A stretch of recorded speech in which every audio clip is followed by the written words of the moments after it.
¿Qué tal, apreciable audiencia? Sean bienvenidos a este primer workshop de proyectos de investigación junior ofrecido por la Facultad de Ciencias de la Computación de la Benemérita Universidad Autónoma de Puebla. A continuación, les presentaremos nuestro proyecto llamado Sistema de Plumas Ferroviario. Este proyecto está siendo desarrollado por los compañeros Erika Alejandro Jasso Olvera, Juan Carlos Mejía Argüello y su servidor Luis Alberto Martínez. El objetivo de este proyecto es generar un sistema de plumas que impida el paso de los automóviles mientras un tren pasa por el trayecto y con ello se eviten accidentes.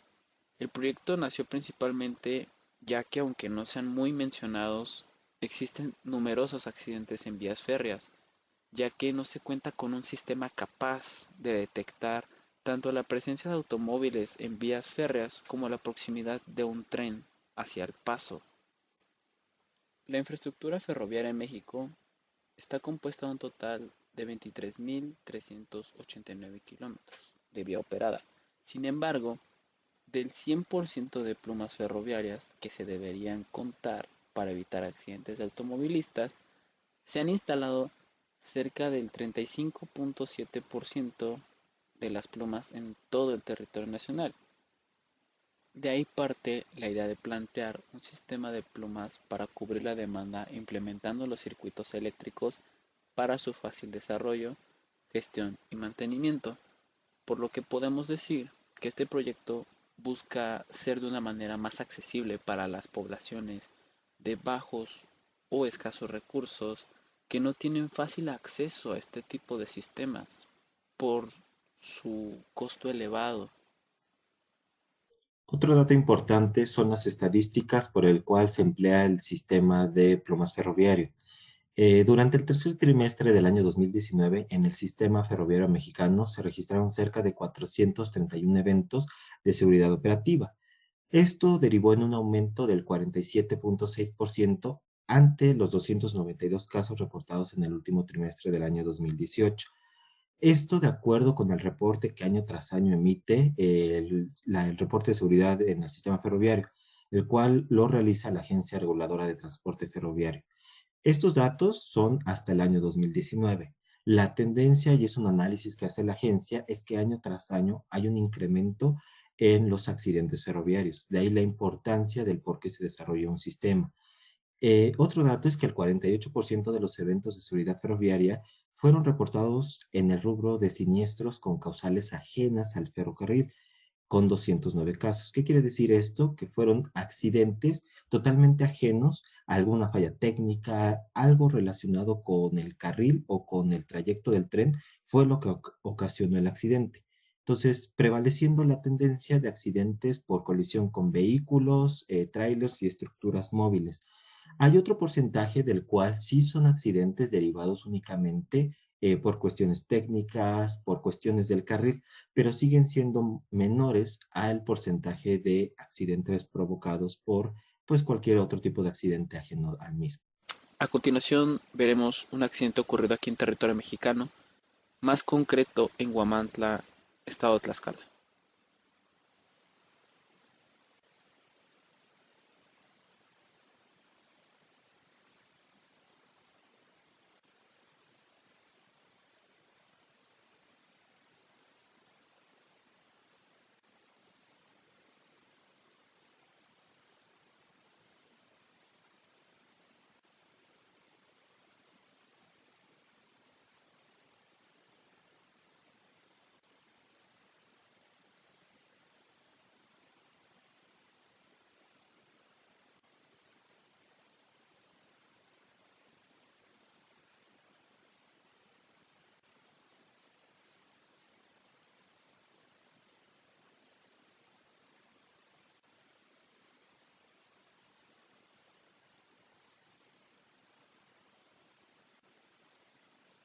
Descripción del sistema.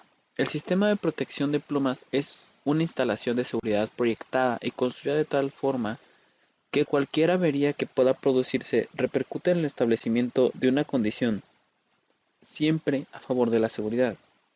Normalmente, el cierre de la protección a los vehículos de la carretera, lo que se refiere que la protección Cuando detecta el sistema la proximidad del tren, desciende la pluma para que pueda el tren pasar por una vía libre. Cuando el tren haya concluido su paso, la protección asciende para que los vehículos puedan seguir su camino. En las funciones del sistema tenemos tres: la detección de trenes, la protección a los vehículos de la carretera y peatones, y la supervisión del sistema. Este diagrama muestra los procesos generales que el sistema debe cumplir en su actuar. El sistema de plumas ferroviarias está compuesto por un sistema de pitidos intermitentes que se acciona 300 metros antes de la llegada del tren. 5 segundos después se activan las luces intermitentes rojas del semáforo junto con sonidos de mayor frecuencia. 15 segundos después, las agujas empiezan a bajar para bloquear el paso de automóviles y peatones. Después que el tren pasó y el último vagón está a 100 metros, se empiezan a levantar las agujas para poder permitir el paso a los automóviles y a los peatones. Funcionalidad del sistema. El sistema de plumas ferroviarias será capaz de detectar a 300 metros antes y después del cruce la presencia del tren mediante sensores infrarrojos, siendo un total de 4 sensores infrarrojos, uno en cada lado de la vía. También dispondrá de un sensor de luz para determinar si es de día o de noche, y en este último caso iluminar las plumas y semáforos correspondientes. Podemos apreciar la figura 4 y 5, los cuales son sensores de luz y fotocelda mediana de 7 milímetros. Además, el sistema contará de un sensor magnético para identificar si hay coches cerca del cruce del tren. La lógica del circuito será implementada mediante compuertas lógicas que operarán los sensores y ayudarán al correcto funcionamiento del sistema. En la figura 6 podemos ver un circuito integrado 7408. Es una compuerta lógica AND basada en tecnología TTL o lógica transistor a transistor. En la figura 7 podemos ver unos chips de circuitos integrados. Cada semáforo contará con 2 diodos de multicolor que ayudarán a los automovilistas y al peatón a identificar si el tren está próximo a pasar, está pasando o ha pasado ya del cruce.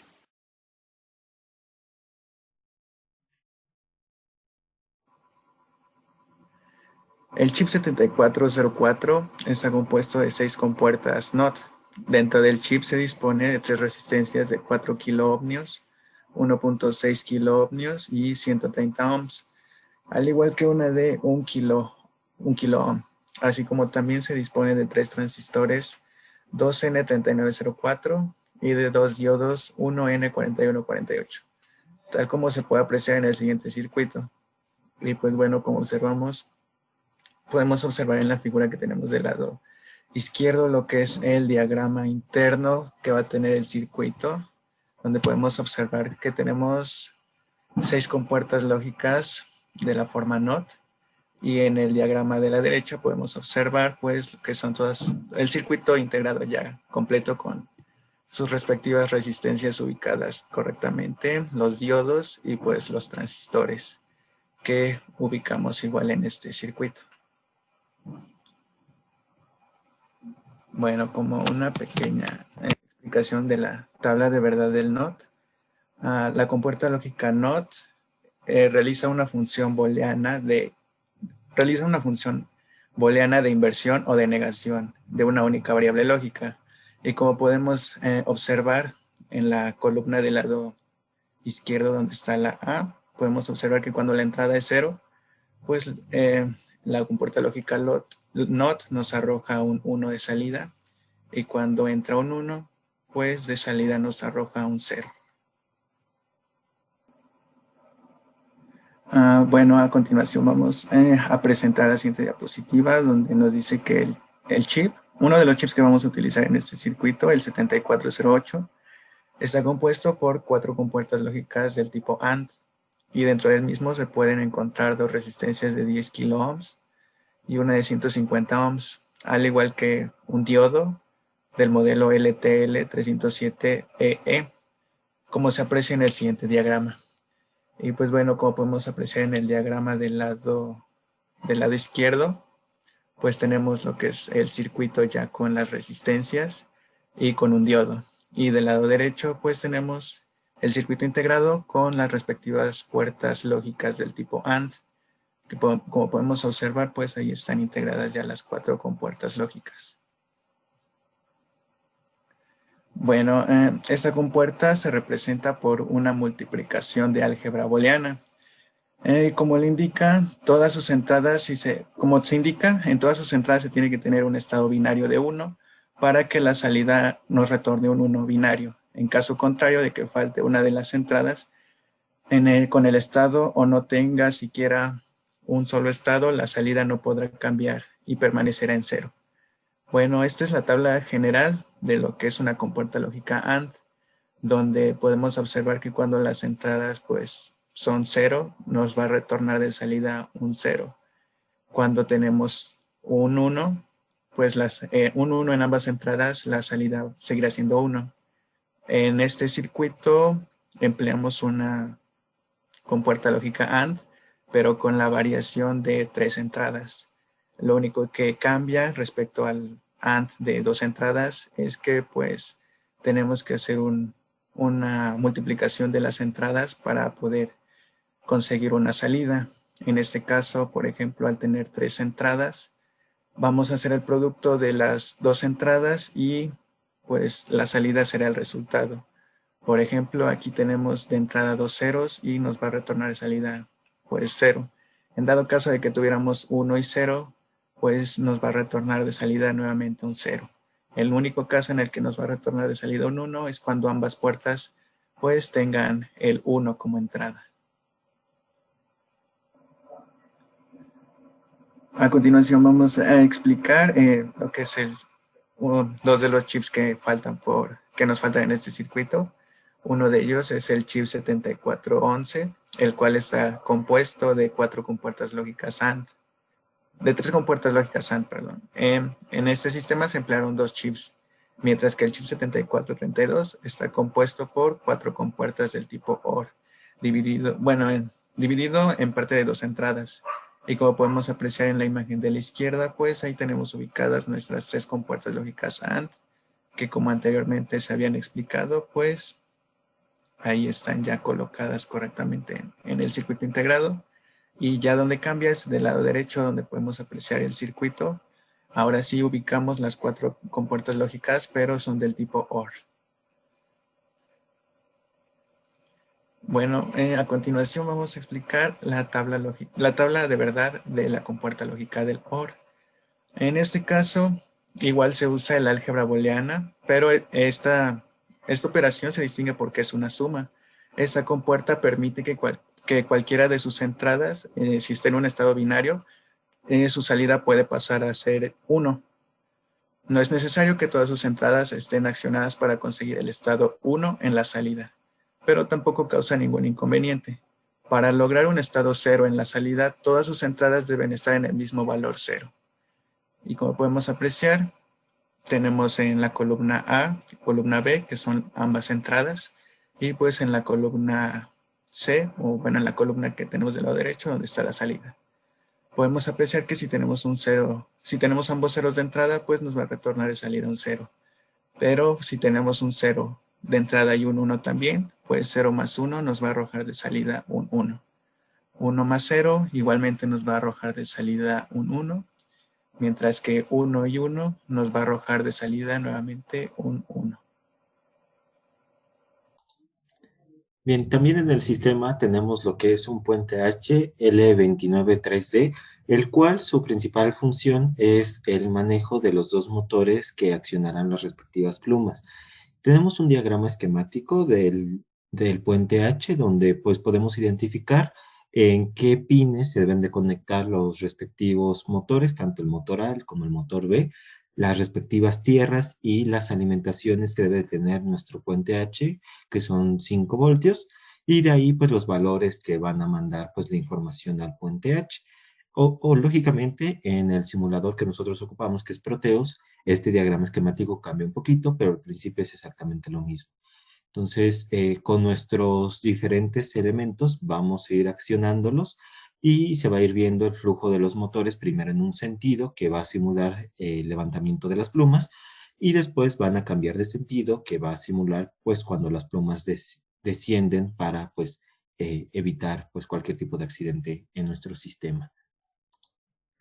También nosotros tenemos lo que es un LDR o lo que es un fotorresistor, el cual pues requiere de diversos elementos para su correcto funcionamiento, como lo son resistencias, diodos y de un transistor. Para cumplir dicha finalidad se ocupó un transistor 2N222, con el cual se pueden obtener diversos cálculos. Un transistor siempre tiene tres partes o tres componentes, tres patitas, las cuales nosotros las podemos conocer o identificar como la patita colector, que es la que está en la parte superior, la patita base, que es la que está del lado izquierdo, y la patita del emisor, que es la patita que está en la parte de abajo.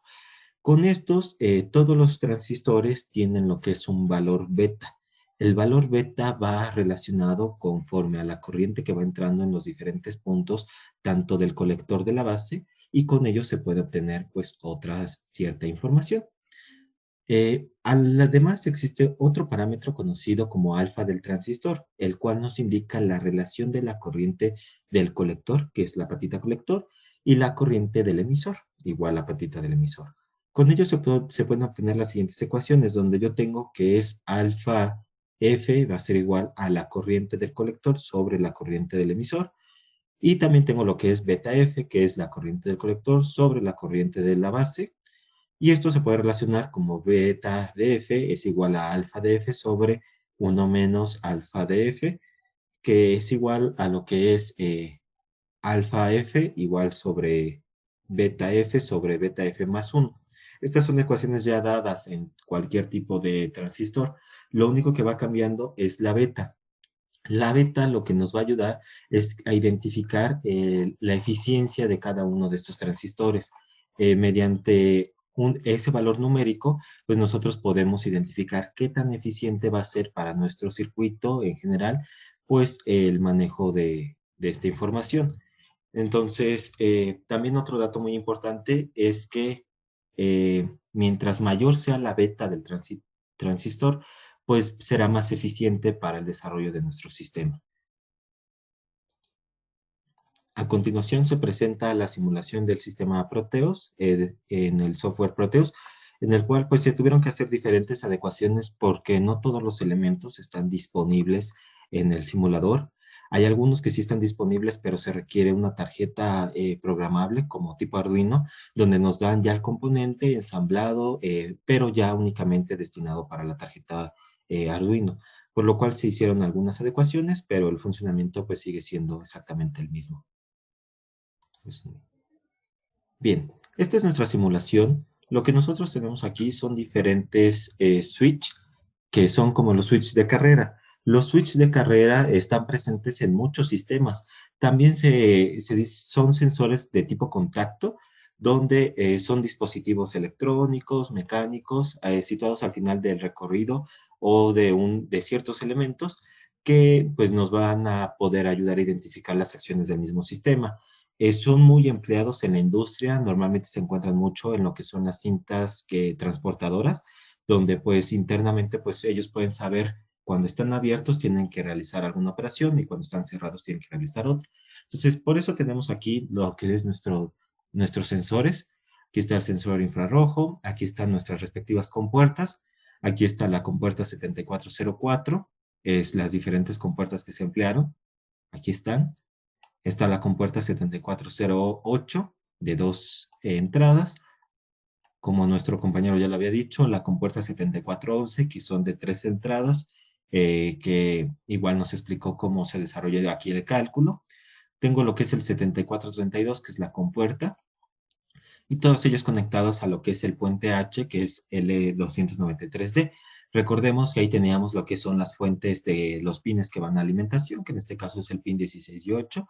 Aquí está su respectiva alimentación, las patitas tierra a su respectiva tierra, y en este caso los dos respectivos motores. Al igual se tiene lo que es el LDR o la fotorresistencia, que en ausencia de luz o en presencia de luz, dependiendo de cómo se configure, pues va a encender la iluminaria del sistema, pudiendo ser la misma iluminaria de los semáforos o la misma iluminaria que está presente a veces en ciertos sistemas en las plumas, para que los coches puedan identificar que ahí hay una pluma que está descendiendo, que está ascendiendo. Entonces, si nosotros, mediante la álgebra booleana y con las diferentes tablas de verdad que se construyeron y la lógica del circuito, nosotros podemos hacer accionar al mismo. Entonces, si nosotros simulamos, en primer estado, los motores se encuentran estáticos. No hay ningún tipo de movimiento. Cuando los sensores detectan el movimiento o la presencia del tren, se activan. Por ejemplo, aquí yo voy a activar S2. Vemos cómo aquí ya hay flujo de corriente. Y entonces, en automático, empiezan a girar los dos motores en un sentido. En este caso, están girando en el sentido inverso a las manecillas del reloj. Caso contrario va a pasar cuando entonces ya detecten otro movimiento en cuestión del tren. Entonces, aquí lo que está haciendo es que el sistema está bajando primero las plumas, porque recordemos que todo sistema primero las plumas están arriba. Entonces, lo está bajando para impedir el flujo de los peatones. El tren en este momento está haciendo su cruce y entonces cuando el otro sensor detecte que el tren ya está lo suficientemente lejos, que fueron los 100 metros que están explicados en el diagrama de bloques, pues entonces las plumas ahora van a irse levantando, lo que quiere decir que los motores deben de cambiar de sentido. Entonces, si yo activo aquí lo que es el sensor, vean cómo en esta parte, ahora los motores están girando, pero ahora están girando en el sentido de las manecillas del reloj. Entonces, lo que están haciendo es que nuevamente los dos motores están levantando las plumas. Lógicamente, pues aquí no podemos simular lo que son las plumas para que se viera la animación de ascenso y descenso, pero los motores nos ayudan a identificar que este proceso se está realizando.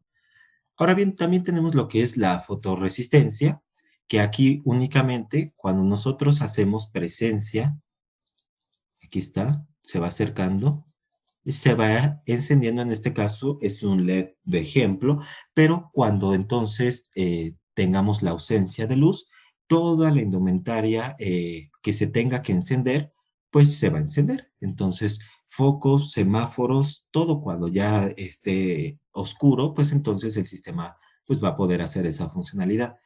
Entonces, repito, tuvimos que hacer diferentes adecuaciones. Una de ellas fue este, este sensor, el infrarrojo, debido a que Proteus pues no tiene algunos de los sensores disponibles. Se pueden colocar ya sensores, pero están orientados sobre todo a las tarjetas programables, donde no se coloca el sensor y entonces le colocamos el código para que haga la respectiva acción. Y pues en general, esta es la simulación de nuestro sistema, del sistema. Aquí se ve cómo claramente está funcionando.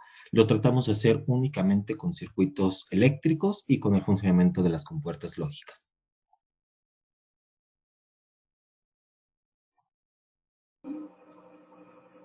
Bueno, para concluir este proyecto, pudimos abordar diversos temas relacionados con los circuitos eléctricos. Dadas las condiciones actuales, se planteó el reto de organización, colaboración y compromiso para poder desarrollarlo.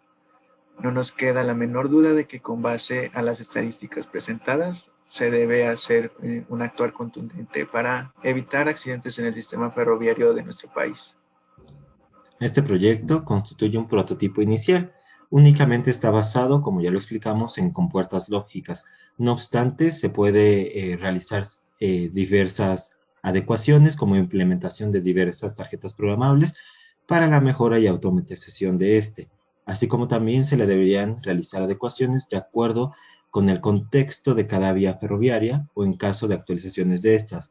No vamos a tener siempre las mismas vías tanto en el estado de Puebla como en otros diversos estados o condiciones diferentes.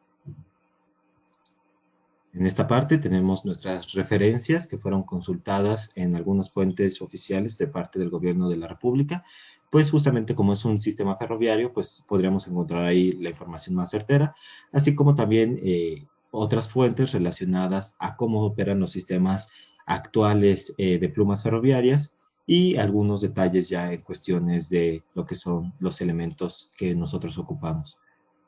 Pues bueno, no queda más que agradecerles su valiosa atención a esta presentación y esperamos pues recibir cualquier tipo de retroalimentación de su parte. Les agradecemos mucho.